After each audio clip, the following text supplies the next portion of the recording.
So first of all, this idea that somehow conservatism is about like local school boards. It's the United States of America, not the United School Boards or County Commissions of America. So the states are the primary vehicles to protect people's freedoms, their health, their safety, their welfare in our constitutional system. What Biden is doing is not constitutional.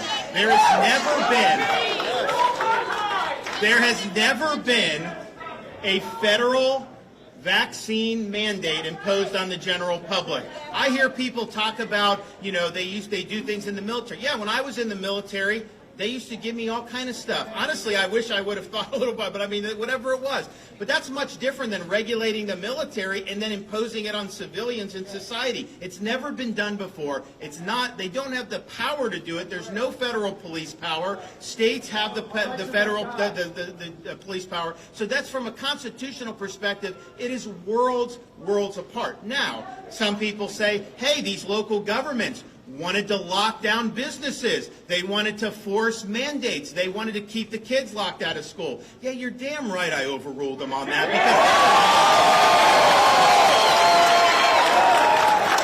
And the fact of the matter is, you don't have the right to do wrong. And if I had not stepped in last year and made sure that these local governments couldn't lock you down, couldn't mandate, we wouldn't let them fine.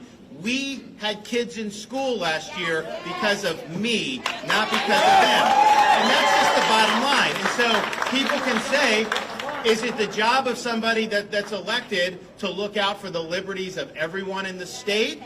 Or do you just say, hey, if someone's violating your freedom, we shouldn't do anything? The fact of the matter is, if we would have let them lock the kids out of school last year, we would have paid the piper on that for years and years in this state. If we had let them lock down businesses and restrict and do all that, we would have one of the highest unemployment rates in the country. So we had to stand up for people's liberties, their livelihoods, their right to work, people's right to own a business, and it was the right thing to do. But what Biden is doing, he does not have he even admitted he doesn't have the authority to do it. The Psaki admitted that they don't have the authority to do it. And in fact, even 6 months ago, they were all saying, of course you never mandate. Of course you never mandate. And so the question is, do we actually have a constitution that constrains people like Biden, or is it just when he loses patience, he can do whatever the hell he wants to? No, I'll take the Constitution. Thank you very much.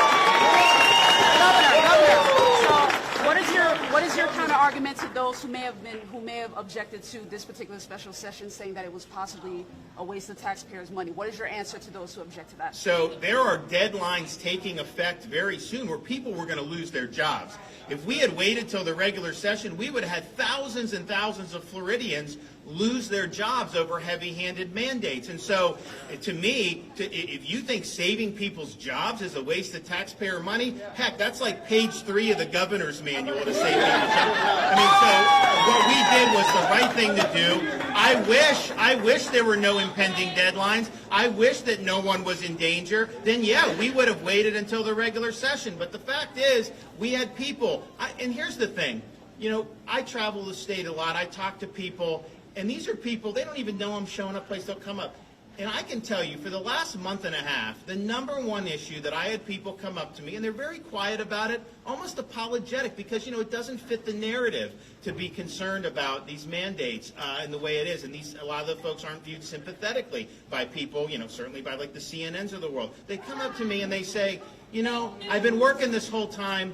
I'm just worried. They say by December 4th, if I don't do this, I'm due. But here's what happened. And they tell me their situation. Most of them have already had COVID and have that. Others they don't think it's the right. So the bottom line is, I don't want them to lose their job. But that's what was going on. And so, I could have very easily just said, hey, it's all Biden's fault. They said companies are doing it. It's private. It's not me. I'm not personally mandating it on anyone. So whatever. I could have washed my hands of it and said, you know what? It's their fault or their fault. But that's not leadership. Leadership means you get in there and you do what you can to stand by people. That's exactly what we did today.